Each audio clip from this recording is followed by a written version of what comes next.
Right, here we go. Well, if we're all going, yep. Welcome to the Jack Frayne Reed Show. My guest this week, my musical guest, Al Jolson, performing the song Mammy from the hit movie The Jazz Singer in the original costume. The one musical reference FFF does get.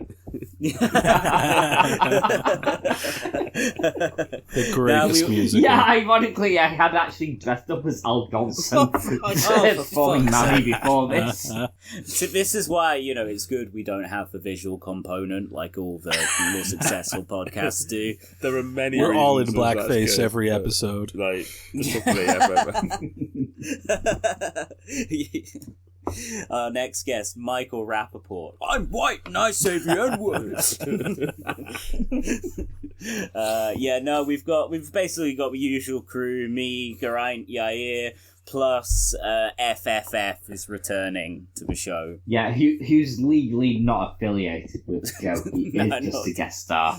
He's not affiliated at all. He is, just a friend, a sometime collaborator, whom I wish to condemn in the strongest terms. No. My next guest, Israel Katz. This is a citizen's arrest. Opposing the government and opposing the Conservatives. I'm afraid it's the hard left who want to tighten their control. They want to sideline moderate voices. I don't think anybody should be surprised about that is the nature of the hard left. And of course we know that the hard left famously cannot tolerate any dissent whatsoever. You know who the hard left are, who associate with the hard left. You just said that we were too right wing. The hard left agenda, printing money, nationalisation without compensation, sort of hard left wing position. Hard left is the hard left. Yeah, so today, what do we want to talk about? I've got some notes, hang on, let me get them up, and then we'll go from there, because I had some ideas. None of it is...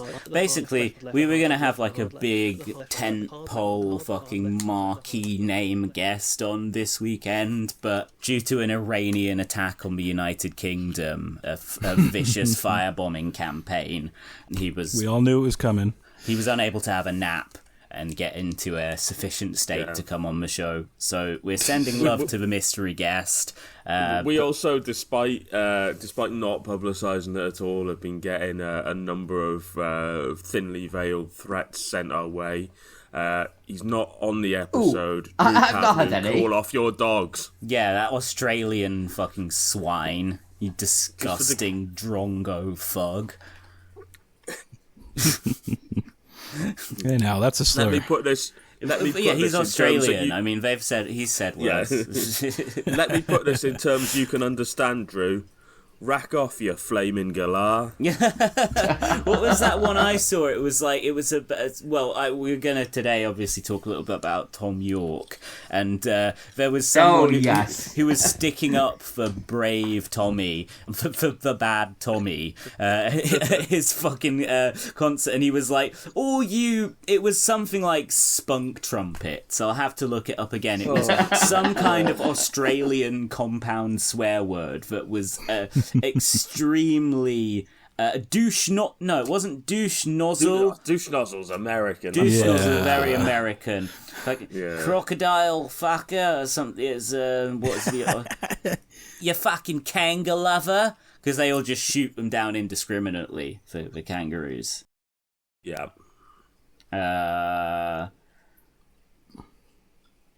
Hang on, we've got to get these Australian slurs. Come, wait for it. You wallaby wobbler. Yeah, that's a good one. Bear with me. Although, these were not slurs directed at Australians, but rather directed by Australians at... Same well, thing. I guess Oh no, Australian. if you're going to do slurs directed by Australians at other people, they're going to be about the Aboriginal people. And we can't do those. That's a very... that's a strong simplification of multitudes and complexities of Australian racism. They have problems with many different races. Yeah, mainly Aboriginals though. Well, mainly, but I mean they've got all those fucked up refugee camps and shit, haven't they? In Australia. Yeah, Stop they literally have a slur for Lebanese immigrants that I'm not gonna say, but Anyway, I found that fucking mad Australian gibbering. Here it is. So this is a guy called Carby Warby. he says, for a minute there, Tom York lost his head. That's South African. After one douche canoe had a political rant. Tom York had a I can't do an Australian accent, I guess. What accent you can't do? For a minute there, Tom York lost his head after one douche canoe had a political rant. Tom York walked off stage, but he eventually came back to perform his heavenly version of Karma Police, one of my all-time favourite radio songs at the Sydney Myer Music Bowl, Arts Centre, Melbourne. Hashtag Tom York, hashtag Radiohead, hashtag Sydney Myer Music Bowl. How do you like it now? Your Welsh accent is actually getting worse. Crime. I don't know how it's possible. Yeah, man. Anyway, Yam Israel Lachaim or whatever. She is a beautiful stage. Yes, sexy woman. Offensive to genuinely everybody there. Well done. Go to Rule 34 and just typing in Israel and finding That's what Starmer does when he's made all the late night booty calls and no one will come to Lord Ali's F shack. And he's just like, fuck's sake. Get Israel up. Oh, talking about music, should we talk about Thom York? Yeah, Thom. I'm not gonna call him by his fake name. I'm gonna kill him, Thom York. Yeah, that piece of Thom York. Tom Hull. So he's in this band. There's some young men from Hull or Leeds, as I understand. That's one for the real politic deep heads. Deep throats. It's a group of young men, and I'm not sure where. I think we're somewhere. I was reminded because Hull or Leeds or somewhere, but they've got a podcast, and this podcast features me and a few other people, and they've got this obsession with a speech that I gave in Parliament where I was talking about the Irish border, and that there were farms with fields which cross the border. And so there were farmers who had cows, which were in the north, and cows that were in the south. And then I made it, and then I said, and then they milk the cows in the north, and they milk the cows in the south, and they mix the milk together. They send it off to the factory, and it comes out as milk. And I made this little speech, and it went viral. And it was picked up by the Daily Mirror, and people liked it because it made a point about the integration of the Irish economy. But then these people started doing it as they called me Milk Gapes. I think if you've got an hour-long podcast about yourself, then well, there's more than one. Thanks, Mike. So there has been further controversy in Radiohead world, Smile world, or whatever you want to call it. Basically, Tom York is currently doing a solo show, and Thom York is currently doing a solo show, and he played a concert in Sydney, Melbourne, some fucking godless shithole in Australia, and he was basically heckled by a pro-Palestinian protester in the crowd who was like, Israel, stop killing children or something. And waited until quite late in the set to do it as well, so it's not, you're spoiling everyone's gig. It's just a couple of songs from the end or something. Yeah, I didn't know that because I know that Tom York stormed off stage after having a go at the guy, but then he came back and he only did one more song. So it seems like people did lose a bit of music as a result of Thom storming off stage. Can't have that. That one song being Karma Police. Now, this is what you get when you mess with us. That's a trope. If you really want to punish people, it's like, okay, I'm coming back. I'm going to play Karma Police. You're not a fan? I am not a fan, no. I think of Radiohead as basically like Harry Potter. It's like both of them are made from... Both of them, the main people are made from TERFs. And also, you shouldn't listen to that unless you're 15 years old. They're made from TERFs. Raw turf. Yeah. Are you suggesting that Radiohead's parents are TERFs? I don't know how many of them are still alive. I think he's referring to the views of Johnny Greenwood. Yeah. Is it Johnny Greenwood's wife or is it Johnny Greenwood himself? Well, No, Johnny Greenwood had some very dodgy follows and likes. Johnny Greenwood and Thom Yorke are TERFs, at least as TERF adjacent. Well, I mean, Thom Yorke does read The Observer. Thom Yorke was actually a Change UK supporter. If you looked at his likes during the Change UK times, it was genuinely all like Mike Gapes and journalists saying that Change UK were great. Honestly, that probably more than his enthusiastic support of genocide killed my respect for him. But no, I also like they killed more people. Change UK killed more people than the State of Israel.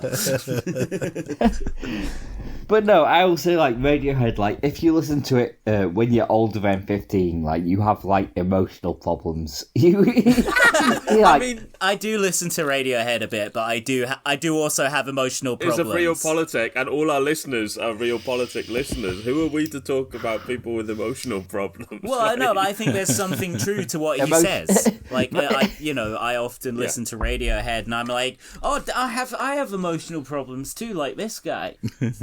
I found Radiohead a bit weird. I will say, like, Radiohead listeners and RP listeners probably are like both like losers and virgins and pretentious dicks. Fuck you! You're fucking with my bottom line now. No. Our listeners are good people. They're salt of the earth. They're beautiful and amazing, and they touch lots of grass. They're cool. Yeah, Patreon in the bio, folks. They're cool people, no. And they're good people. No, Shut the fuck up. I will say, I would not go anywhere near as far as FFF. I like Radiohead a lot as a teenager, but I found now that like every few years I'm like, oh, I've not listened to Radiohead in years, and I'll bring up their discography on whatever I've got to hand, and have a listen to the bits I liked before and be like, yeah, still good, and then not listen to them again for another few years. So they can't be that good if I'm not ever like... No, I was let's get like, some Radiohead explain on. to me a scenario where you will listen to Radiohead and have a good time. What about listening to them when you're going to sleep? Well, yeah, if you want to have like sad, pathetic virgin dreams, yeah. What's a virgin dream? Just a dream where you don't have sex, like a dream where you don't wake up with cum in your pants. I mean, most of my dreams are like that. It's probably I thought it was a sign of being mentally healthy, not having weird, horny dreams. Not just constantly waking up with cum in your pants and sheets. At the age of 30, thank God I didn't listen to Radiohead before bed. Yeah. No, like, if you listen to Radiohead before bed, it's like, oh, I'm so sad, I'm so smart, and no one else understands how smart I am. And, like, if girls realised how smart I was, I'd give me a kiss.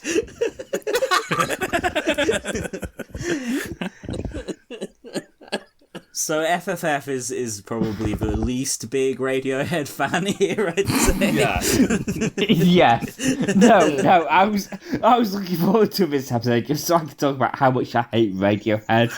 Like, the only like one decent song, Creep, and it wasn't even their song. They stole it from Hollies. Well, it belongs to the State of Israel. No, they stole it from Hollies. You can check it out.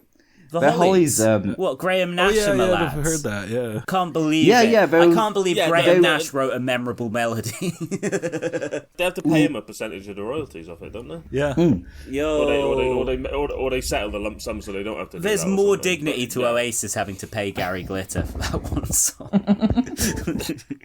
Citation. No, like, I was just trying to play to FFF. No, like, you can imagine, like, a place where you'd listen to Oasis, I'd listen to Oasis with Jack here on my sofa, and we'd have a fucking good time. Yeah. I won't put a fucking Radiohead on. Yeah, no, you couldn't Like, have a good time to feeling Radiohead. sad. That's true. Yeah, no, I agree with your point. It's not good time music. It can be soporific music, perhaps, but yeah, not tunes for the club, is it? Well, yeah, it's like you can't dance to it, you can't sway to it, but like, even like with Jack here, like he could put on fucking Neil Young, he can put on Bob Dylan, I'll have a good time. He puts on Radiohead, it's like, fucking get out of my flat. Yeah, Neil Young and Bob Dylan are like cool guys, like they're fucking having it, you know what I mean? Exactly. Yeah, because Neil Young and Bob Dylan are cool guys. Radiohead are not cool guys. They're not cool. I think, yeah, that's the issue. But they are, they're a band that has a kind of cool status, but they've never been cool as people. Oh yeah, for fucking losers.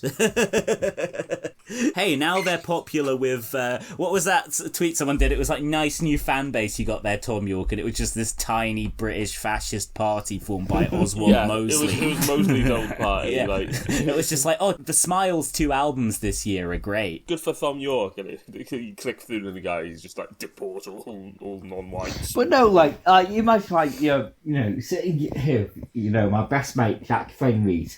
Thanks, brother. Love you. But already you're painting a bleak picture. Fuck you. Yeah, you're not our best mate. Fuck you. That's why I'm laughing out. Yeah, jealous. Oh, jealousy. Things they say about me, I'm not too blind to see.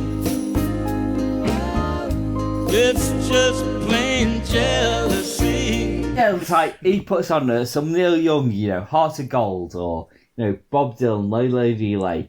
It's like, yeah, we're having a good time. You're like, put in fucking Radiohead. It's like, what drugs are you going to take to Radiohead? Yeah, it's true. What about fucking none of them? What if I put on Van Morrison? Put on Van Morrison. Yeah, we can still smoke weed and listen to Van Morrison. Yeah, we'd be fucking having it, I think. Fentanyl overdose.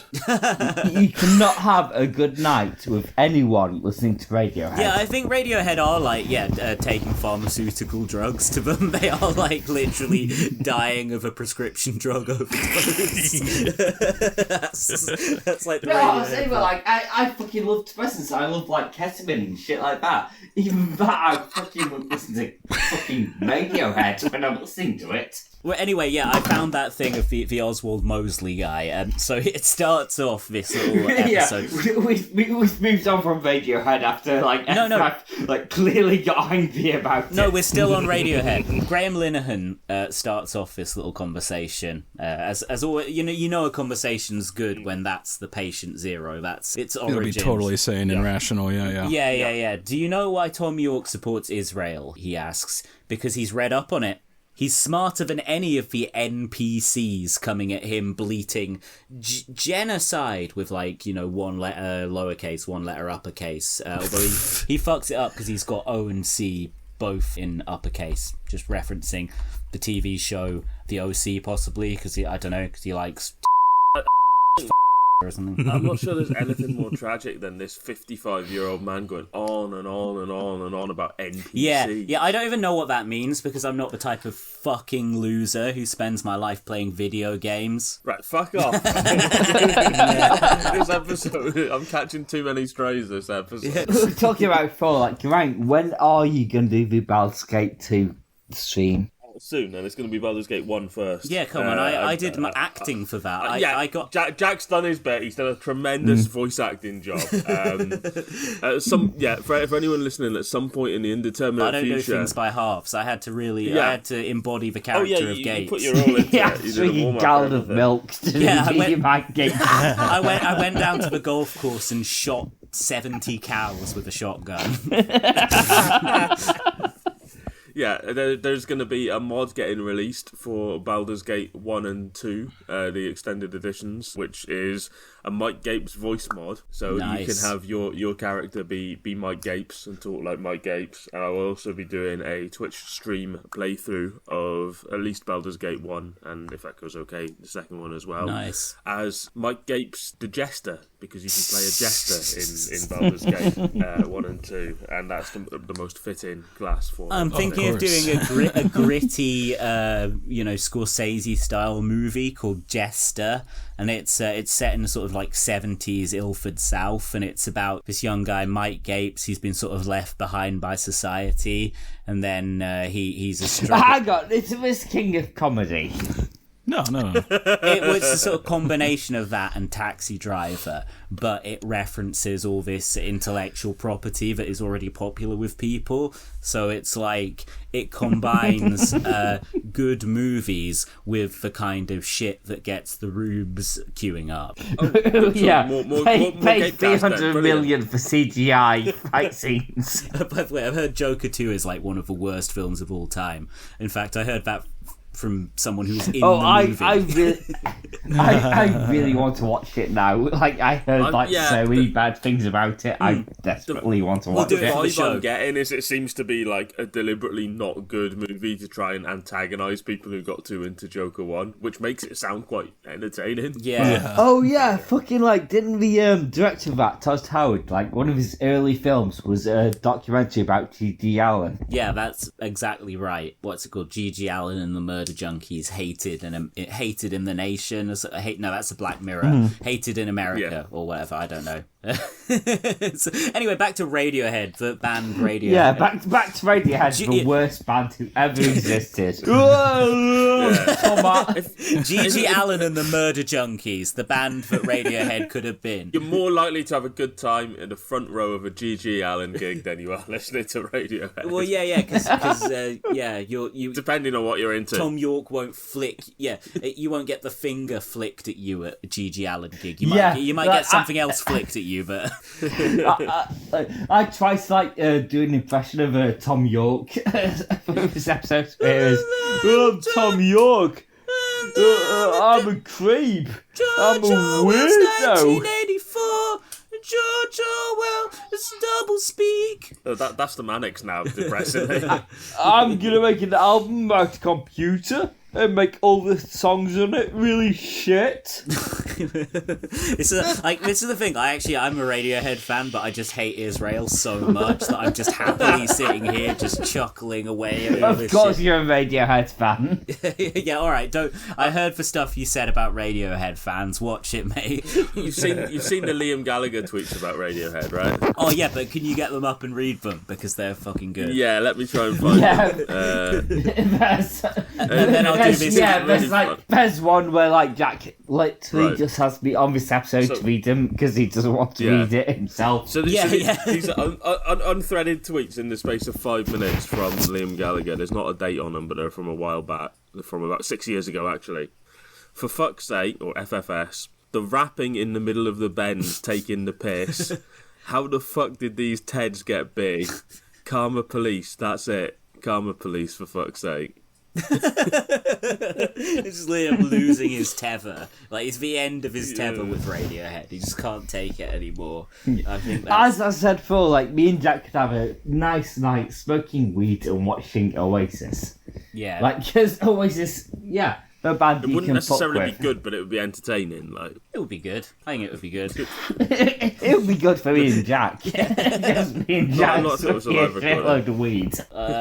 Anyway, let me get to this before I just start defending Oasis live performances. By the way, check out the 2-hour live Oasis mix I released on the Patreon, which someone commented positively on the other day. Finally, someone was like, "This fucking rocks."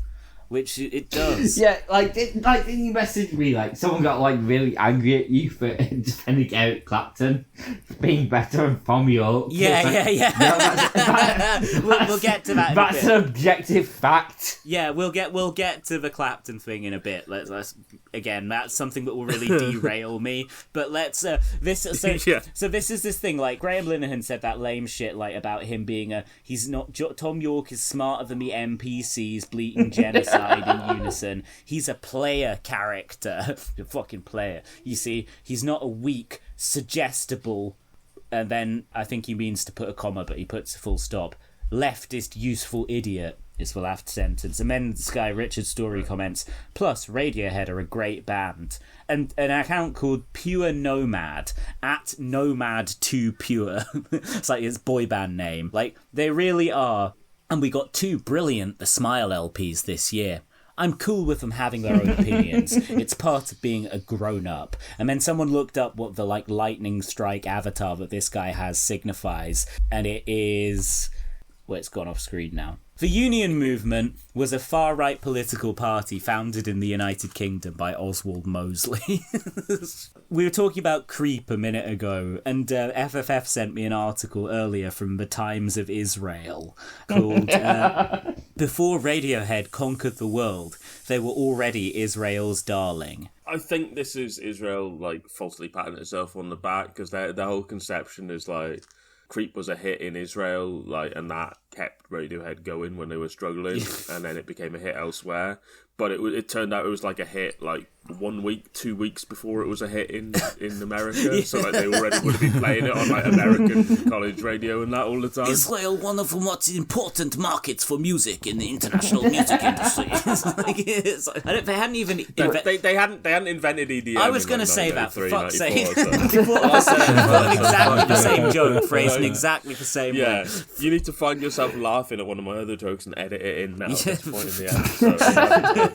But let Jack talk about the article because it's really fucking funny. They hadn't discovered music in Israel at this point because EDM was not yet a genre, so they heard this amazing song. So they quote the lyrics of the song in this article. They say, "I'm a creep. I'm a weirdo. What the hell am I doing here? I don't belong here." Like, I can't think why that resonated with Israeli listeners. The album and song brought the band limited success in its native England until 2 weeks later, apparently, and initially little recognition in America. But in Israel, it went over like gangbusters. Like, yeah, no idea what that was about, what lines in the song could have spoken to something, you know, maybe a kind of vestigial guilt at the heart of many Israeli music listeners. And then they heard EDM, they were like, oh, fantastic, this doesn't have lyrics, they're not reminding me of all the bad stuff I'm doing. I fucking love EDM, and like Israel EDM is the worst. Fucking EDM. Because they seem like about 15 years behind the rest of the world and their electronic dance music. Yeah. It's all basically whatever was happening in 2009, like LMFAO or whatever. It's like it's EDM, but with the very few lyrics that they have are just burn the village down, kill them all, kill the baby, drink the blood, drink the blood. No, wait. No. Fuck off. The only society in the world that could bomb a village and then be like, sorry for party rocking.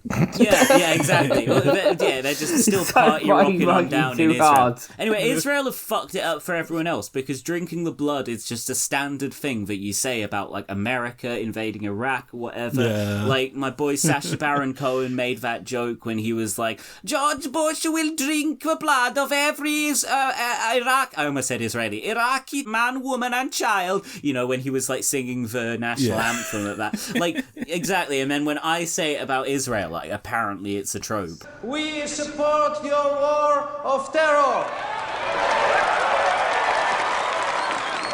May we show our support to our boys in Iraq. May USA kill every single terrorist. May George Bush drink the blood of every single man, woman and child of Iraq. May you destroy their country so that for the next 1,000 years, not even a single lizard will survive in their desert. These woke Jews can't even take a joke. He's the wokest nation in the world, Israel. The wokest army in the world. Exactly. Yeah. The world's most woke army. Yeah. Just a little interjection after the fact, but I can now officially confirm that it is not anti-Semitic to talk about Israelis drinking the blood of their opponents. My evidence for this is a song sung by Israeli football hooligan firm and perfect blameless victims Maccabi Tel Aviv. Now this harmless, inoffensive little Israeli football chant is known by the very benign, innocuous name, The Rape Song. And here are the lyrics too. I repeat, The Rape Song. Oh, by the way, they sing this against another Israeli team, Hapoel Tel Aviv, who are considered a leftist team. whatever that means in Israeli terms. You act like you're so radical, singing songs about the Holocaust, and think it's cool to renounce the state. You're the Arabs' whores. We are ashamed of you. At the end of the day, Gate 5, we will fuck you. We will fuck you, and then we will drink your blood. I can pretty much rest my case there, but I'll continue. In the town square, we will hang every communist who comes here. We will take your girls who love to party. When we'll rape them, we will shout, "Today is death, Hapoel. Today is death, Hapoel." So, yes, some of that is violent, exterminationist, anti-Palestinian rhetoric, but the majority of it is targeted at Israelis who this football team consider to be lib cucks, whose, I repeat, blood they will reportedly drink. Oh yeah, so the Tom York stuff. I believe I sent FFF an article. I don't know if I actually did. Yeah, FFF. I forgot. I added your name to that pro-Israel petition. Yes, you did. Like, not even like my name FFF. You like put my actual name on it. Well, they wouldn't have put Farages Fucked Face on this like proper petition, would they? They wouldn't. I mean, they might have. Like, yeah, they're pretty desperate. Concerned with decency. Because the thing is, that was one of my ideas for what we do today, is just go through that list of people opposing a cultural boycott. But there's no fucking point, because it is exactly the same bunch of cunts as on the October Declaration a year ago. Basically, they peeled off a lot of like the sort of actors and comedians and stuff. There's significantly fewer of them. So it's just all your hardline pro-Israeli comment writers and stuff. Well, they really shot themselves in the foot in that regard, because I put both actor and comedian among FFF's professions on there, and then they just put author. It is the opinion of the supporters of State of Israel that FFF is not funny. Yeah, they were like, well, I agree with his extreme right-wing views, but... They investigated his work and he's like, yeah, this guy's pretty right-wing. He's on something most of the time he appears in public, but he's not funny. He's no Lee Kern. No, definitely not.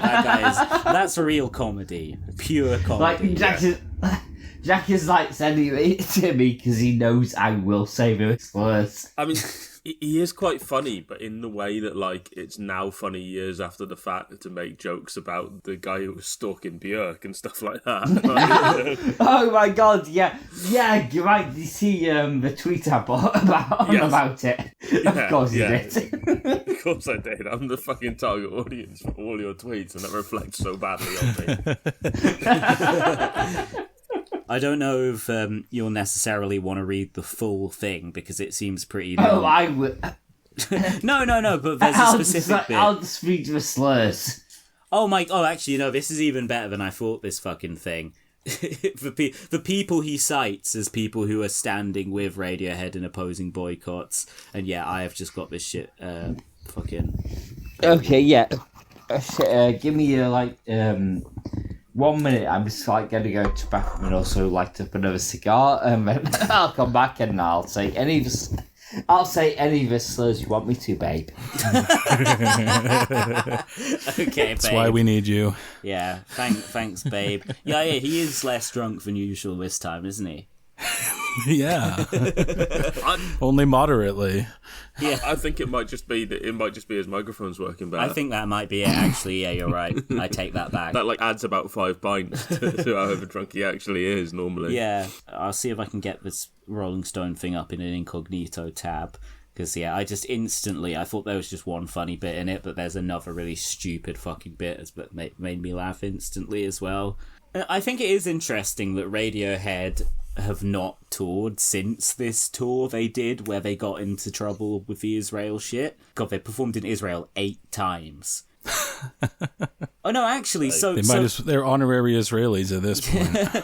So what the deal is? Let me tell you the deal. It seems like they played in Israel in 2000. They presumably played there a bunch of times while they were coming up, where it was like this one country appreciated their genius, the genius of creep. And then it seems like they didn't perform there between 2005, when the BDS movement officially started, and 2017. So they basically, for a few years, they were like, yeah, let's go along with this BDS thing. We might as well. It's more trouble than it's worth. Then, after 12 years, they were like, you know what? Fuck these cunts. We like Israel. So they made a conscious choice to start playing in Israel again in 2017. Everything about this is very intentional. Oh, yeah. They clearly thought about it and decided they could make more money by playing there than by doing the boycott. Yeah, but I mean, people. I don't even know if it's financially motivated. I think this comes from a deep-seated ideological sympathy that they've developed with the state of Israel. I love how now FFF's gone, I'm just expressing my sincere opinions. Like, basically... Quickly, while it's safe. Yeah, and have you noticed they're saying this thing? I got this when I criticised Tom York the other day, so it does tie into all this. I had these people talking about how I hold high-status opinions. What the fuck's a high-status opinion? It's this thing they say on the right about opinions that nobody with any actual power holds. It's kind of evolved out of luxury opinions, which was the big thing like a year ago. Well, because the right, one of their main motivating sentiments is, why don't people think I'm cool? Why do these people not let me be part of cool society? So they look at people who are quote-unquote cool, so like people in the entertainment industry who are generally kind of broadly liberal, and they think, oh, these are the people with power who are keeping me down because they remind me of the people in my own life who don't think I'm cool and make me continue to be a fucking loser. So instead of looking at actual power, they obsess about entertainment and aesthetics. Yeah, exactly. And so, you know, if you're like running for political office, supporting Palestine is about the least high status opinion that you can have. It instantly puts you, especially in America in terms of funding, it puts you on the bottom of the fucking barrel to support Palestine, because AIPAC are gonna mobilize millions of dollars against you. But also just in terms of like polite, respectable society, let's go back to Britain on this. The leader of the Labour Party supports Israel. The leader of the Conservative Party supports Israel. The leader of the Liberal Democrat Party supports Israel. Yeah. It's like, you know, if it's such a fucking high status opinion, then how does nobody with a genuinely high status in society hold it and then gain power and wealth? You know? Yeah. No, and it goes back. Like, I guess they assume that only people who are like in ivory towers can care about genocide, which is, or any kind of material concern. Yeah, because like Kamala says, we're just like worried about how much milk costs or whatever. They said they were sending Brits over to advise her, so presumably Mike Gapes was one of them. And I don't think it was milk. I think she said eggs or something. But did you hear that when she costs are important? What specifically? She was just like, people are worried about Gaza, but they're more worried about, you know, the bread and butter issues. I mean, she's not exactly wrong. Most people in most countries are more concerned about domestic issues like the economy, like, than they are about any kind of foreign policy stuff. Like, you can say that's bad or whatever, but yeah, I don't think that's wrong. What sucks is that Kamala's not really doing shit on either front, you know? Like, her idea of fixing the economy is we're going to give $50,000 to tech startups and we're going to protect black men's crypto assets. Well, yeah, I think yeah, exactly. That was mental. But the statement was not wrong in itself, but when Kamala says it, it's basically an instruction to prioritize one of those issues over the other. Sure, yeah, that's fair. So FFF, yeah, okay. Like, I'm back now. Whenever you want, I've got a cigar in my hand. I tried the Rolling Stone link you sent to me, but it's like after a paywall. But open it in a private browser. I've managed to get it open in incognito. Guys, okay, baby. This is a historic moment. This is Jack giving someone tech support. Yeah. Try fucking 12-foot ladder if that doesn't work. Yeah. I'm the fucking daddy. So imagine I've got a big pool cue in my hand. No way, that's just... Yeah, never mind.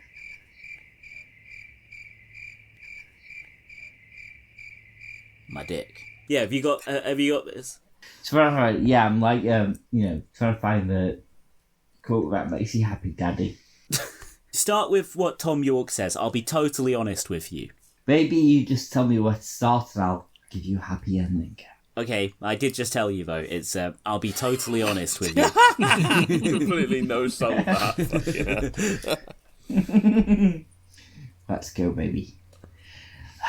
I'll be totally honest with you. This has been extremely upsetting. There's an awful lot of people who don't agree with BDS movement, including us.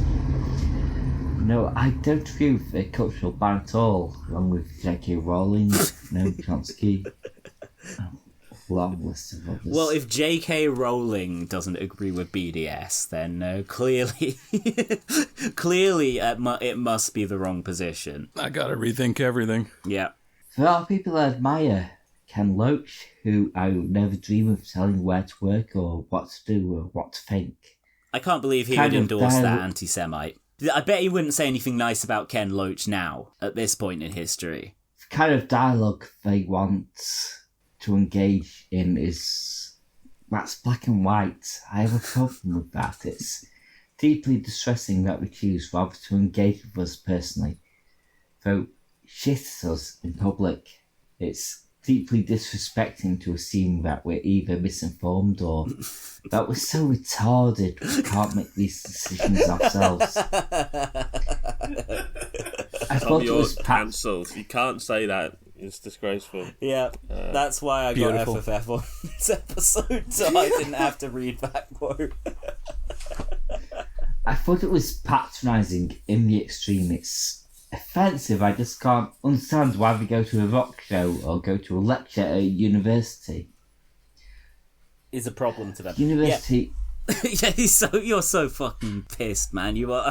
I was like, FFF's less drunk than usual. Yeah, I don't think. Yeah, I was wrong. I mean, the thing about getting drunk is you get more drunk as the night goes on. So, like, this is it here. It's like you when you tried to do a really kind of like halting delivery of your Epstein impression. It's like that. No, don't stop me. I've got more shit to say from York. Yeah, okay, all right, Thom, come, carry on. The university thing is more of a headfuck for me. It's like, really? You can't go talk to people who want to learn in another country? Really? One place where you need to be free to express your... Sorry. right. The one place where you need to be free to express everything you possibly can. You tell people you can't do that. You think that's going to help? The person who knows most about these things is Johnny Greenwood. He has both Palestinian and Israeli friends. Oh, loads of my friends are Palestinian, by the way. This is very Marsan coded, all of it. And a wife who's an Arab Jew. All those people stand there at a distance throwing stuff at us, waving flags saying, don't know anything about it. Imagine how offensive that is for Johnny. Oh, sorry, I defer to his lived experience as someone married to an Israeli. Yeah, someone who is enthusiastically pro-genocide. Yeah. It's like... on the record. Okay, well, he clearly knows more than me, so you can apply that presumably to every actual Israeli person, like 87% of whom support their current military action. But also, get this, every single Palestinian person. Didn't think of that, did you, Thom? Straight facts, boxed in by your own logic, bitch. Yeah. And imagine how upsetting it is to have been out there, just to assume we know nothing about that. Just throw the word out, apartheid, and think that's enough. It's that like FFF keeps fucking this up. It's just to throw the word apartheid around and think that's enough. Tom York saying people are throwing the word apartheid around, and he puts it in quotation marks as if this is not something that numerous global human rights organisations have been saying for years. So not only has Tom York deliberately been silent on the current genocide, but he was disputing way before this even happened that Israel is an apartheid state. It's fucking weird. It's such an extraordinary waste of energy that could be used in a more positive manner. It's This is the first time I've said anything about it. Part of me wants to say nothing because anything I say cooks up a fire from the embers. This guy's supposed to be a lyricist. Cooks up a fire from embers. Fuck off. But at the same time, if you want me to be honest, then yeah, it's really upsetting that Tosses, I respect. Sorry, that's such a fucking stupid line. I love this. He literally cried because Brian Eno was mean about him. But at the same time, if you want me to be honest, yeah, it's really upsetting that artists I respect think we are not capable of making a moral decision for ourselves after all these years. Well, clearly not, because we can see. I don't think anyone's claiming that. I think they're claiming that the moral decisions he's made are repugnant. It's morally wrong. Yeah. You can make bad moral decisions or have bad morals. They talk down to us. They talk down to us, and I find it mind-boggling that they think they have the right to do this. It's extraordinary. It's such an extraordinary waste of energy. Energy that could be used in a more positive way. Imagine how that has affected me and Nigel's relationship. That's what we should be worrying about. Tom York's interpersonal relations with Nigel Godrich, the producer. By the way, they made an album. I can't think of anything this. More important. They made an album. They did one in 2021. Although Godrich mysteriously absent from the two albums that The Smile have made since Israel started the genocide. yeah, but basically.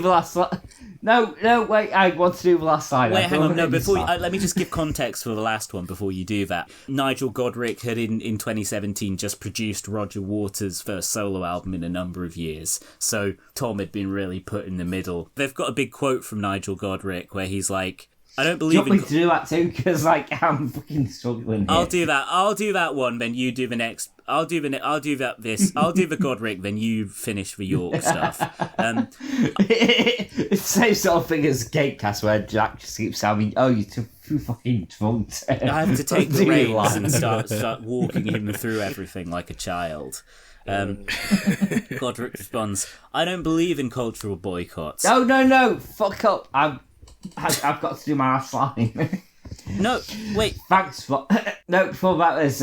Thanks, Roger. I mean, we're best like... No, start that paragraph again. From the top. Fucking whole paragraph again. Okay, yeah.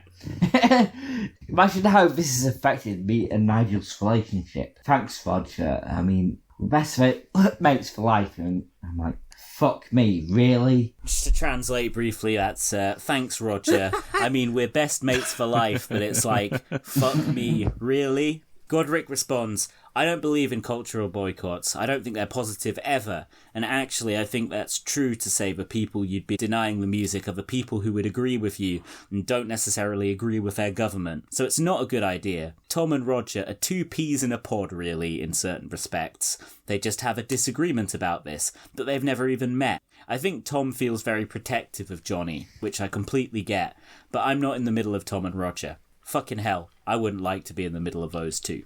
No. So he's just like, Tom, you're just tripping. I don't care. He's just like, why are you bringing me into this? It's like, we're fine. Come on, FFF. One paragraph. All this, creates diversity. Fuck's sake.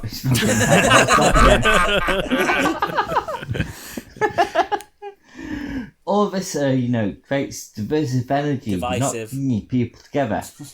You're not encouraging dialogue or a sense of understanding. Now you're trying to talk about trying to make things progress in society. If you... Oh, fucking hell. I fucked that up as well. Sorry. Now, if you're talking about trying to make things progress in any society, if you create division, what do you get? You get fucking Theresa May. You get fucking Israel Prime Minister Benjamin Netanyahu. You get fucking Trump. That's fucking diversive. You get fucking it's divisive. Fucking cool. I can't make my jokes because I've got to fucking translate everything you say. Is that a bad thing? Yeah, I knew. I knew you'd say that. But anyway, I just think there's so much funny stuff in there. It's like, what? You're saying J.K. Rowling is wrong about this, or fucking... What? You think that we're just beep? It's like, you think that we don't understand this issue because Radiohead are just a bunch of beeps and beep, beep. He just goes off on it. He went full beep. Yeah. He says he's a Ken Loach fan, which I doubt would stand up today. He can't understand why people are boycotting universities. He says we basically need to defer to Johnny Greenwood's lived experiences, and he gets pissed off at people throwing stuff at us, waving flags, which there is the famous picture of him giving the finger to the people waving a Palestinian flag, isn't there?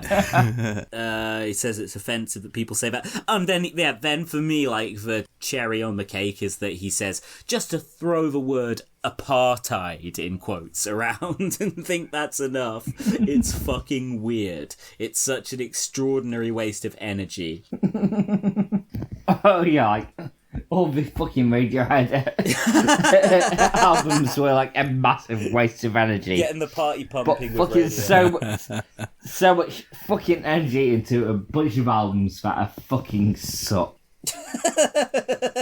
That are fucking suck. I love this broken English we're getting. It's like our Russian mate at uni talking about Georgian Bush and him fake certificate. I will grow gerbils. When I have my tree. Unlike fans of Radiohead, at least he got some Bush.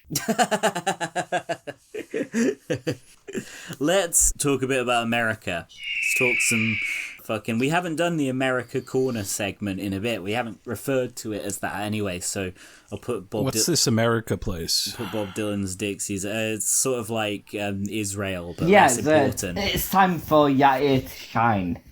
Who are you voting for, Yair? Trump all day, man. You know what it is. Yeah. You still backing Trump? Yeah, of course. It's Trump all day. What are you talking about? Yeah. You know what it is. Obviously. I'm more of an RFK guy. What can I say? Vaccines, nonsense, Boo. Actually, I cast my ballot a couple of weeks ago. I always get it in the mail and do that.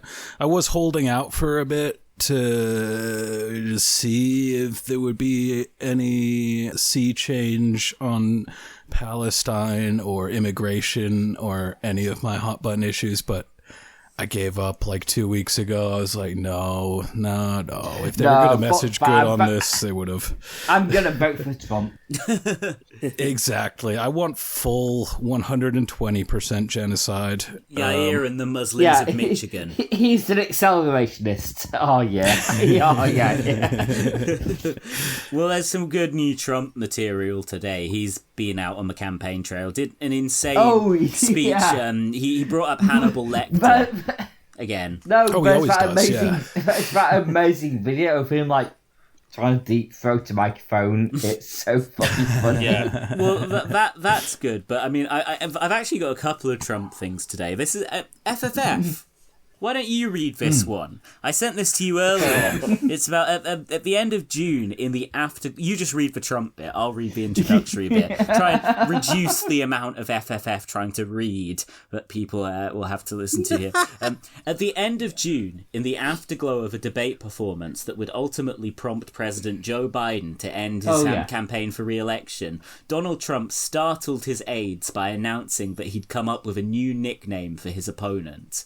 Okay, yeah. But now I see why you wanted me to read it. Okay, let's go. Oh, God.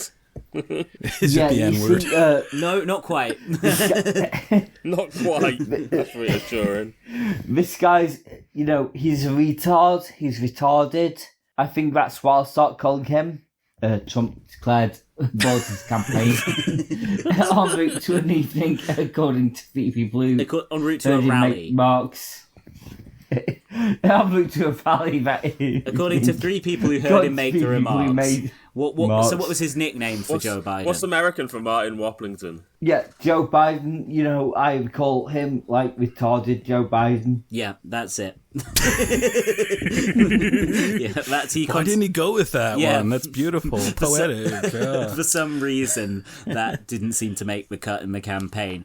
But no, I mean, Trump said, I'm not going to lie, some of the best shit he's ever said recently. And I think some dickhead is like trying to sue him over this, but yeah, Arizona Attorney General's office, that dickhead, probing Trump's violent comments about Liz Cheney. So these violent comments. Oh, yeah. Let's see what Trump... So Liz Cheney, obviously, you know, the backbone of the progressive movement in 2024. Her and her dad, you know, they're really propping up the Kamala campaign. Basically communists, yeah. Carrying it on their shoulders. Yeah, exactly. They're defending democracy. The guy who stole the 2000 presidential election is defending democracy.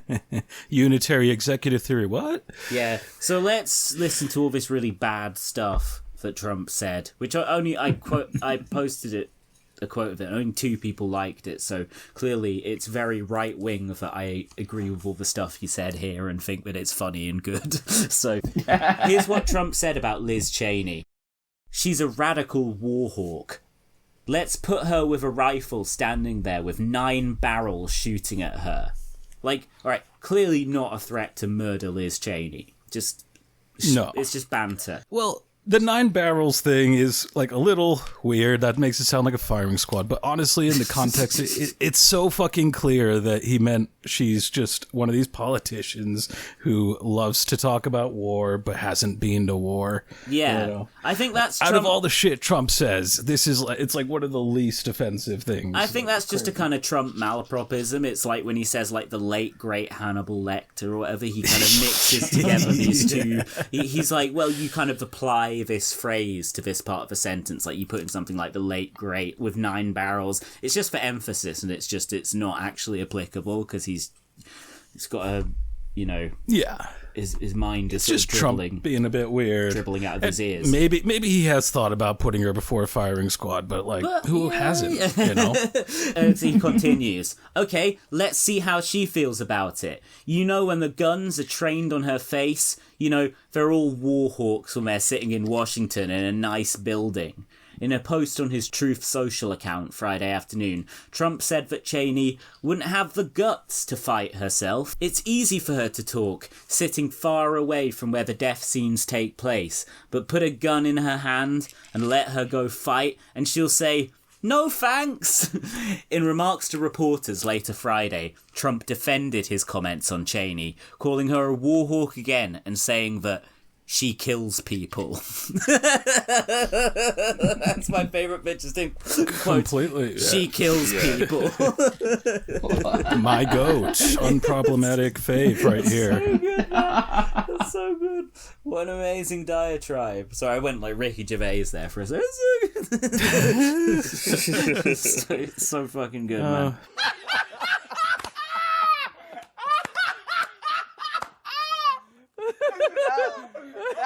Does he do the whistle? Oh God, he does, and it's even higher pitched. Does he do the whistle? No. To go full Ricky Gervais, it would have to be about one of your own. What the bloody trans is all about? Sorry, I've really gone full Ricky Gervais now.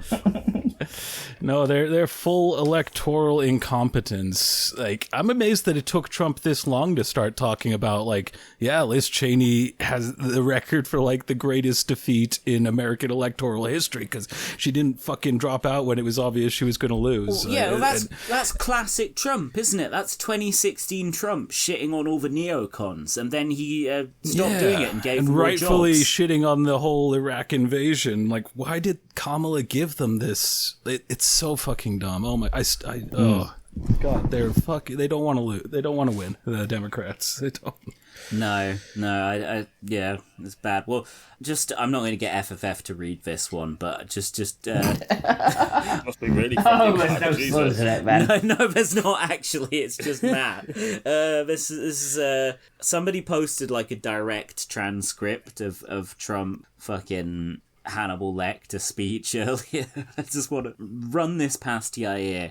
Hannibal Lecter. Can I vote for Hannibal? That would be nice. Well, there's that bit in Hannibal 2001 where he gets a bit woke, isn't it? He kills Ray Liotta, and he's like, that serves you right for hating women. Yeah, there we go. Feminist icon. No, he's not killed him yet, but he's eating his brain while he's still alive. Yeah. All right, I'm going to read this completely calmly and dispassionately. When I say insane asylums, and then I say Dr. Hannibal Lecter, Does anyone know? They go crazy. They say, oh, he brings up these names out of, well, that's genius, right? Dr. Hannibal Lecter. There's nobody worse than him. Silence of the Lambs. Who the hell else would even remember that? I have a great memory, but they always hit me. I don't bring it up too much, because they have to take such a... He brought up Hannibal Lecter. What does that have to do with this? What is it? It has everything to do with it, right? He was... So I've done something for you that I haven't done in 20 speeches. I brought up Dr. Hannibal Lecter, and we're allowing him... You watch these fake people will say again, he brought up Hannibal Lecter, has absolutely nothing to do. You know, I do the weave, right? The weave. It's genius. You bring up Hannibal Lecter, you mention Insane Asylum. Hannibal Lecter, you go out, no. There'll be a time in life where the weave won't finish properly at the bottom and then we can talk. But right now, it's pure genius. Hey, I have an uncle. My uncle, Uncle John, my father's brother, 41 years at MIT, longest serving professor, has so many degrees. He didn't know what the hell to do with them all in the most complicated. I understand a lot of this stuff, you know. I believe in that. Like, I mean... Jack Nicklaus is not going to produce a bad golfer, right? You know that's the way it works. It's just one of those things, and it's in the family, and it's whatever. That's literally it, and it's whatever. So there is absolutely nothing wrong with American politics. We are in such good shape. Yeah. I'm excited for the future. That does not strike me as a vintage Donald Trump weave. That strikes me as a Joe Biden speech. A bit, yeah. Did you see any of I that know, Joe like, Rogan interview? They are converging, like, with Donald Trump talking about how big Arnold Palmer's dick was. Like, I can absolutely picture Biden doing that as well. I did see a bit of the Trump Rogan interview. I watched about an hour and then I was like, fuck this, at least Opie and Anthony has jokes. Oh, it was beautiful. I watched the whole thing. Oh, I mean, really? He talked about the weave there, you know? Yeah. He went weaving, and Joe Rogan even called him out a few times, like saying, hey, can we get back on top? Joe was trying to do proper journalism, wasn't he? Which I suppose it's more likely for him to do that than actually be funny. That's all we want on the Joe Rogan podcast, concrete facts. Concrete facts, exactly. There was that statement that Mark Maron wrote on the WTF website about how it was his profession, it was comedians who were powering the anti-woke movement, and I guess he was talking about probably both Trump going on Rogan and that Tim Dillon had JD Vance on. Oh, yeah. Well, they've both been really on all the podcasts up, bros, you know? Like, I know. Yeah, they've been trying to activate the young men who are, like, kind of centrist to right-wing. Yeah, that really is quite remarkable what a podcast-based campaign they've run, isn't it? Like, they've been competing for who can do the worst campaign or something? Yeah. Ridiculous shit. It has been dreadful, man. I have not been inspired by what has been going on in your country's politics. No. So, yeah, I cast my standard protest vote for the opportunist grifter. Oh, what? For Joe Stein? Yeah. For FFF. It was the David Duke endorsement that really won it for me. You know? Well, he endorsed Corbyn, so he's got a good track record. Like, we have to applaud you here for going Pokemon Go to the polls. Yes. Because you didn't even have... I'm such a reliable voter for somebody who shits on electoralism all the time. But it's because of the ballot issues, you know. That's the ballot issues. And in Montana, we get to vote for our state Supreme Court, which is pretty important, in my opinion. Well, yeah, I mean... But everything else is ridiculous. Yeah, it's like, I'll still vote. I just won't vote for, like, a establishment centre-left party anymore. That's basically it. Like, I still want to exercise my democratic right, but who knows, maybe next time the Green Party will have pissed me off and I won't want to vote for them again. I mean, you've always got the option, which I've done for in Tories, some particularly bad local elections, of just going in and writing some deranged rant on the ballot paper and filing. Yeah, didn't you write Hassan in, Yair, on one of your... I was tempted, but I did not. I voted uncommitted in the primary, and then I voted Green just now. Yeah, no, I think that's fine. Like, I see a lot of people shitting on Jill Stein, but it's like, yo, have you seen the other two? You know what I mean? Yeah. Well, I mean, like, I think PSL, the Party of Socialist Liberation, is much better, but, like, I just like, the Greens are bigger. The Democrats aren't going to learn any good lesson from this election, no matter what, but Green is more of a noisy protest. I'm going to go with that option. Not because Jill Stein is... The reason I call her a grifter is, she only shows up every 4 years for the presidential election and then fucks off again, doesn't do any groundwork. They're not as good as, like, the British Greens, or even, like, some local Green chapters in this country are a lot better, but the National Party's fucked, Yeah. I saw something quite interesting regarding the British Greens, which was like a bunch of Green parties around Europe wrote this open letter to Jill Stein and the Green Party in America, urging her to drop out because it's too close between Kamala and Trump. And the British Green Party were nowhere on that list, which is I actually respected. I really thought they would be on some bullshit like that, because they definitely are. They're kind of left liberals. Yeah, no, I don't buy the whole, she's such a splitter, it's going to ruin the election or whatever. No. Yeah, I saw it was a fucking Bob Dylan podcast, a Pod Dylan, actually a now defunct Bob Dylan podcast, but still runs the Twitter account, I guess. Such a good name, though. Yeah, Pod Dylan. There's a podcast called Bad Dylan that stopped after about 10 episodes because there is not much bad Bob Dylan. They basically, like... Disagree. They did all his Christian records, and it's like, have you not kept up? Like, those are actually so fire. People just didn't like them at the time because, like, well, they're heavily Christian. The Pod Dylan account was getting really mad at John Cusack for saying he'd vote for Stein. By the way, Cusack, I think, now has endorsed Kamala. I may be wrong, but... not sure. Yeah, but anyway, they were saying, I grew up with this guy as like a bastion of like decent masculinity or something, and I'm so sad to see him disgracing himself with this, this fuck chumpery or whatever. I was, whether or not they actually used a compound swear word, I would just thought, fuck off.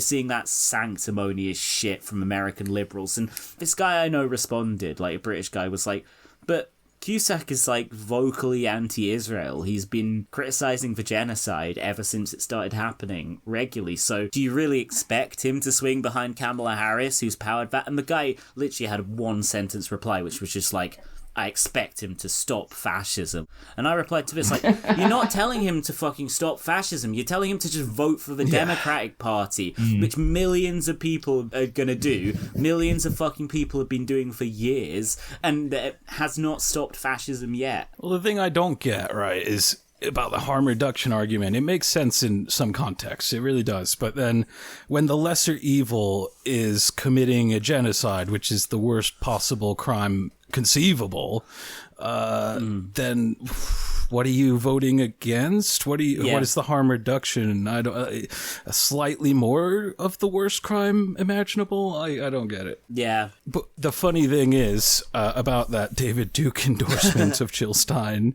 is that he must have gone like, all these other politicians, they're all controlled by the evil Zionist cabal, so I'm going to endorse the only candidate who is actually Jewish.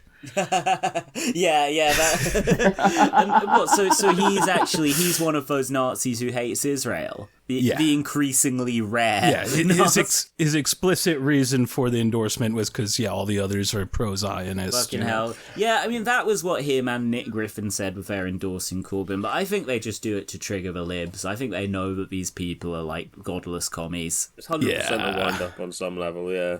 Some kind of grift or something, yeah. But it's pretty well, maybe he fucking maybe David Duke has endorsed Jill Stein, but fucking Keir Starmer lookalike Richard Spencer has endorsed Kamala. Yes. Yeah, specifically because some Democrat campaigners door knocked him and were chatting to him, and they asked him what his number one issue is, and he goes, Ukraine. Yeah. And they said, you're the only person that said that to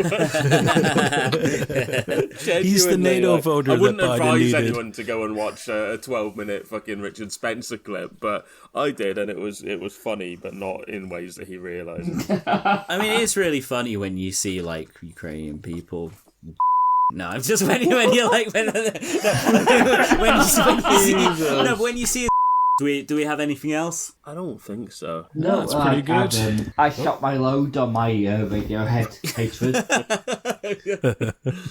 Literally or figuratively? At least someone adjacent to Radiohead is shooting a load. Thought I'd get on the FFF. Yeah, no. Oh yeah, but like shooting it into a tissue and then like crying because we're fucking loser. Yeah, putting it on and going to sleep like me after a miserable wank.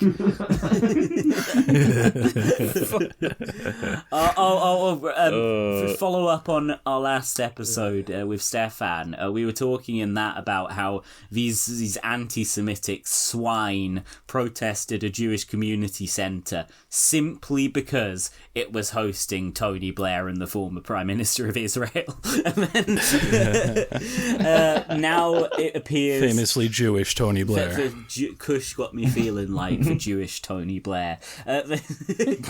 Now we have the Board of Deputies of British Jews talking about thuggery and vandalism exhibited over Shabbat, which, by the way, yeah, does that just mean they do it on a Saturday? Yeah, that's every single week. So, like, when people don't have work and can do activism. That day of the week. Yeah. Okay, yeah. Exactly. we always have to make sure with Yaya where we're being actually anti-Semitic or just ironically anti-Semitic.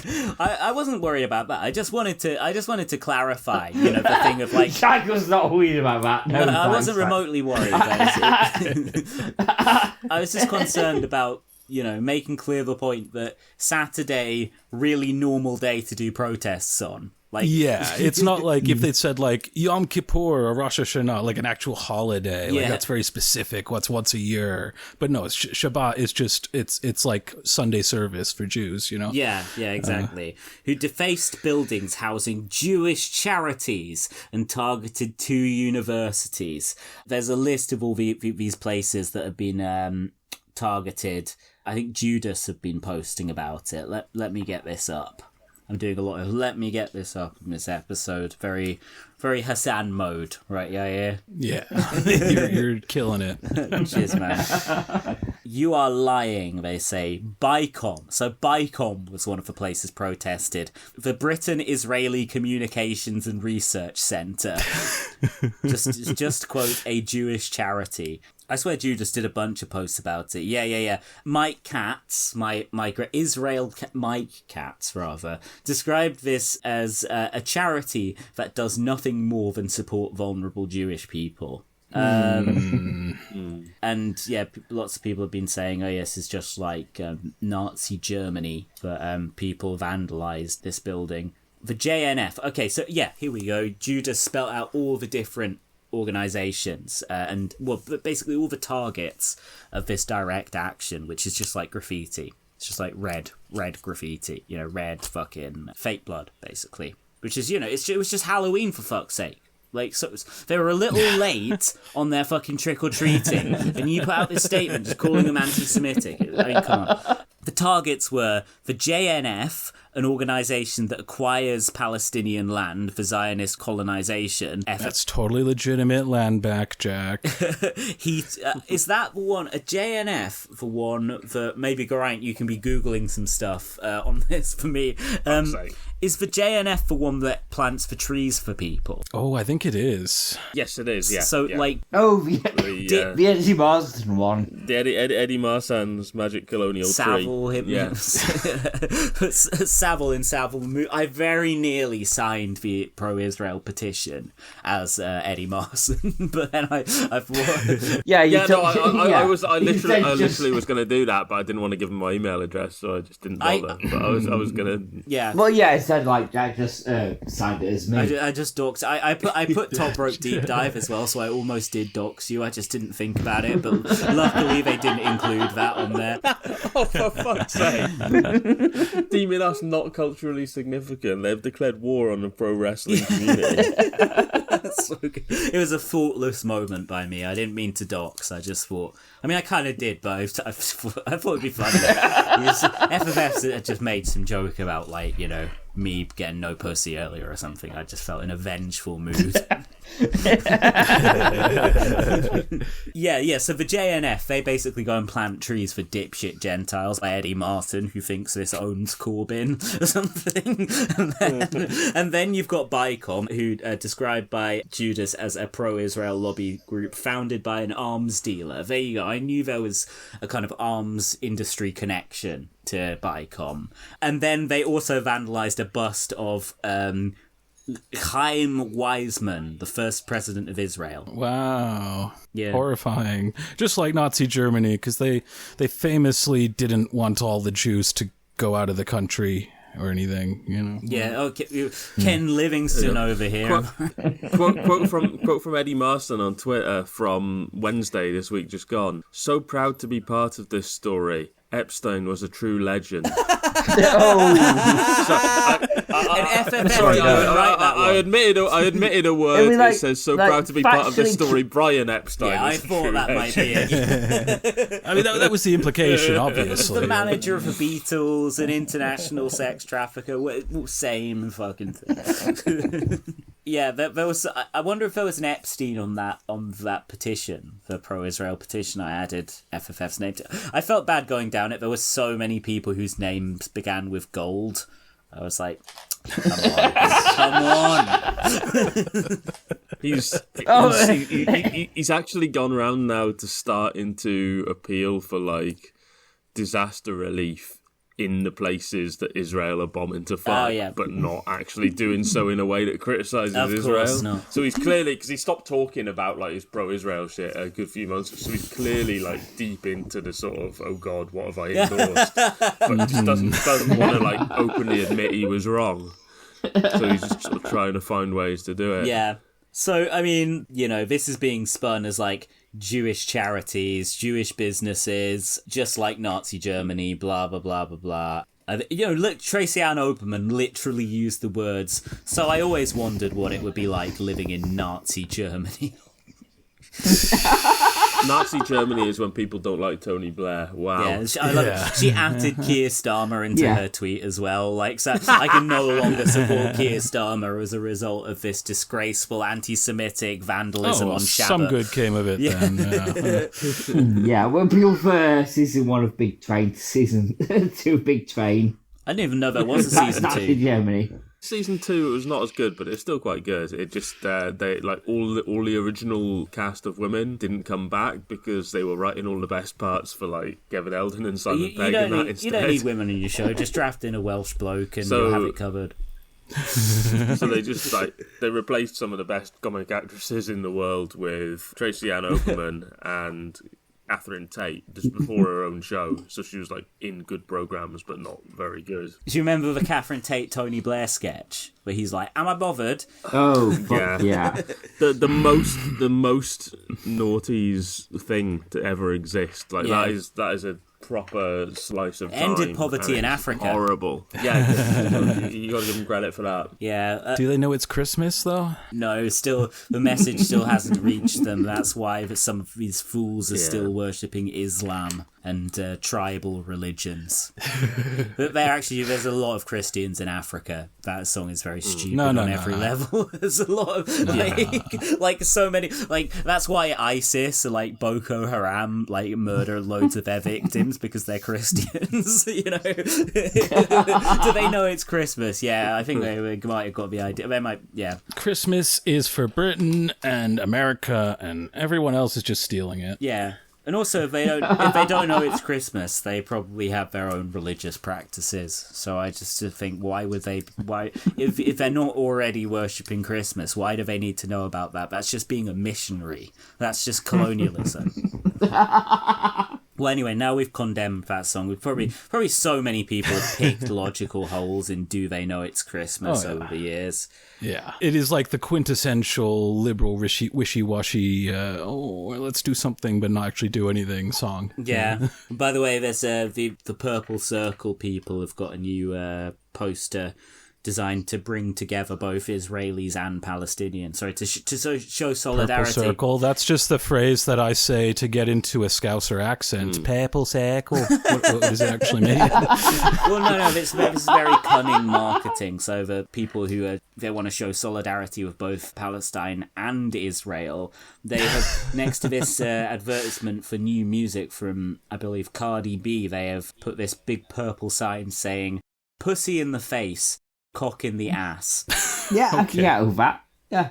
The pussy in the face represents support for Palestine, whereas the cock in the ass represents one's solidarity with Israel. It's much like you see the iconic speech in the film Team America. Oh, yeah. At the end. Yeah, that's not actually by the Purple Circle Israel solidarity people. That's just a purple poster.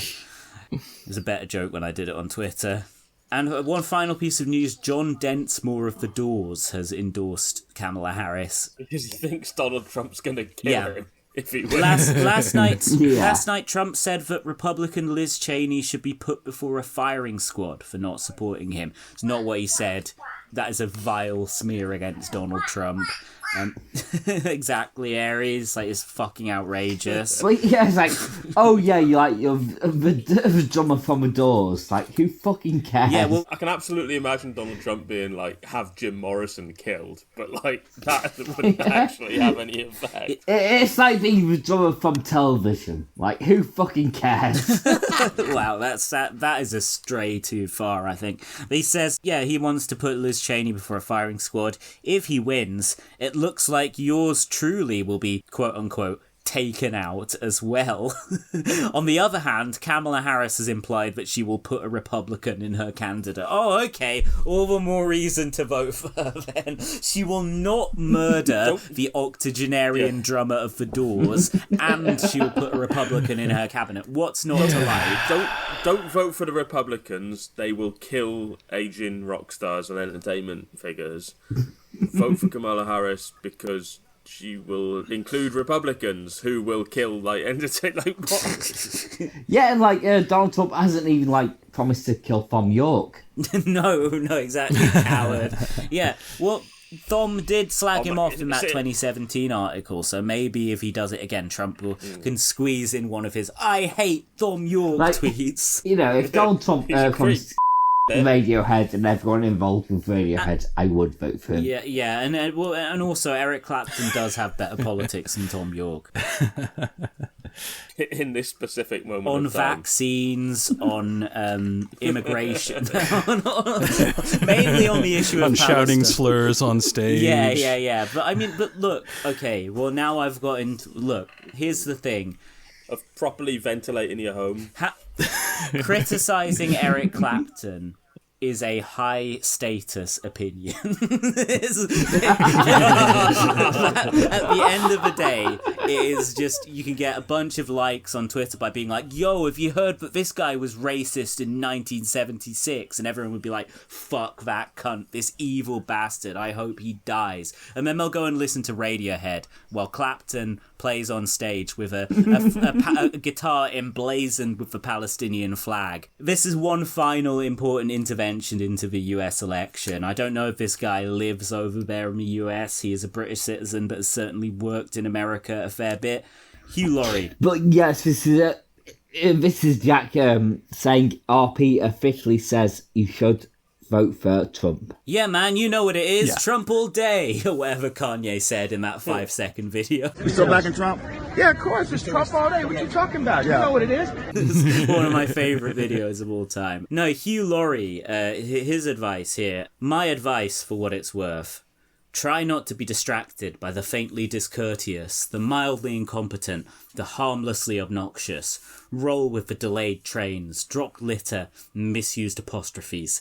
Save your powder for the truly malevolent creatures now stalking the land. So, I mean, yeah, no idea what. I think he's saying I think he's endorsing Donald Trump there. Yeah, must be. He's calling for Jeremy Corbyn to be killed. Yeah, it's a death threat. He said Jeremy Corbyn should be lined up in front of a firing squad. For his crimes against the Jewish people. Yeah, and the Britain. And milk. And milk, yeah, for crimes against the milk. David Stubbs is saying, like, in a crowded and competitive field, I would ultimately say that Bono is the worst wanker in rock music, assuming an insufferably didactic mantle of global righteousness, but avoiding taxes and utterly silent on genocide. Fuck you, Bono. You're waiting for me to get mad, aren't you? Good facts. But I hate Israel so much. I can't. You can't dispute, like, regardless of our differences of opinion about the quality of U2's music, you can't deny that Bono's a sanctimonious, hypocritical arsehole with his political stuff. Yeah, like, look, I way prefer you. I like Radiohead, but I way prefer U2 to Radiohead, and like, I just can't get. I can't get inspired to defend Bono as a person. Especially after, like, October the 7th was Israel's Bloody Sunday. Fucking hell. Oh, yeah. Wanker. There's no excuse for it, really. But he's another one, like, you know, like Tom York. Like, they had the fucking Tibetan freedom colours on their amps for decades. And then they're like... No, it's a complicated situation. But it's complicated, but ultimately Israel are in the right. About Tibet? Yeah, about everything. Let's wrap it up now properly with that final line. Is ultimately Israel are in the right. I think that's what we want everyone to go home. That's what we're building up to this last that year. Message, yeah. Once again, Yam Israel Lachaim. Okay, it appears that Israel Katz did come on the episode after all, and we would like to distance ourselves from his comments. Next week we've got Eve Barlow coming on, so that should be and good. Mike Katz, in fact. We're not being able to get Eddie Marsan, but we're filming live from his tree. I'll do an impression, don't worry. Because I wrote out in the Israel petition form, before I signed it FFF, when I wrote out the Eddie Marsan one, I did put like Savile in Savile the movie as like his job description. Still one of my favourite bits, the FFF Jimmy Savile thing. That could mean anything. To listeners who aren't familiar, the connections. FFF wrote when FFF was director of public prosecutions. He declined to prosecute Jimmy. No, basically he wrote this fake Eddie Marsan interview, where it's quote unquote fake Eddie Marsan interview, where Eddie Marsan was like, "I'd love to pay Jimmy Savile." Yeah, but he said something like, I told the producers if I didn't get the role of Savile, I would murder my wife and children. And the thing is, like... Yes, that was it. The thing about that made it so funny is it got like a few hundred views with like all us leftists who absolutely despise Eddie Marsan having a chuckle at it. And then it was dying down. And then Eddie Marsan quote tweeted it with like, "What a load of bollocks, this is disgusting to write." Like, and then not only, it got seen by hundreds of thousands of people because he's got loads more followers and everyone was outraged at it. Yeah, not only Eddie Marsan, like David Bowie's son, whatever he calls himself now, he quoted it as well. Is Duncan Jones, David Bowie's son, a different David Bowie? Yeah. No, I know he is, but is he a different son to Zowie Bowie, or did he change his name from Zowie to Duncan? I think he changed his name. Yeah, like he said, like he should sue him. He was originally he did not sue FFF, so clearly there was some truth to this that guy, article. Like, he's rich, he's famous, he's got some talent in his own right, and he is a NAFO fella by choice. That's tragic. That's honestly grotesque. NAFO is like a big cool dog. And is a lion like Israel and India. It's a dog and a lion. All right, final predictions for US election, Yair. Who's going to win? Surprise victory by Kanye. Yes! You know what it is. Kanye all day. You still backing Trump? Yeah, of course. It's Trump all day. What you talking about? You know what it is? That's like, oh, man. I know we're trying to wrap up, but I watched this interview of some guy who worked for Kanye. Trying to wrap up for 45 and he was like the minutes. stupidest guy I've ever heard. He was just talking about... The guy was asking him all these questions. Like, Jagger said, me. Like, that's how freaking stupid Kanye Oh, yeah, FFF was Kanye's did he slag off political Eric advisor. Clapton? No, he was just like... It was like this really dumb guy. He was like... I guess he was pretty young, because he said he started rapping in 2021, but he was just like... I was working for him at the U's thing, which U's was like when YEWS people, when Kanye copyrighted that, people were like, oh my god, it's going to be something to do with Jews, but actually what it was it was the Kanye News. Oh, like the True exactly. News He just stole it. Disgraced at all, Russell He just Brand. stole it off fucking Russell Brand, exactly. But it was basically the origins of Use were that Kanye's subordinates had been putting together a little daily package for him, kind of like they do politicians. I don't know. There's something like it in the thick of it, but it was basically like all the top headlines for Kanye. But this guy was like, it was just the headlines. It wasn't any actual text. It was just like headlines and pictures for Kanye to feel like he had some grasp on the news. And then apparently Kanye was so inspired by this that he was like, we should start doing our own news platform, which became Use. And this guy was like, yeah, man, it wasn't left or right. It was just facts and statistics. It's like Kanye West approved facts and statistics. I love it. Well, the news landscape couldn't get much worse. It's like Jews control 100% of the property in America. Source Jay-Z. You ever wonder why Jewish people own all the property in America?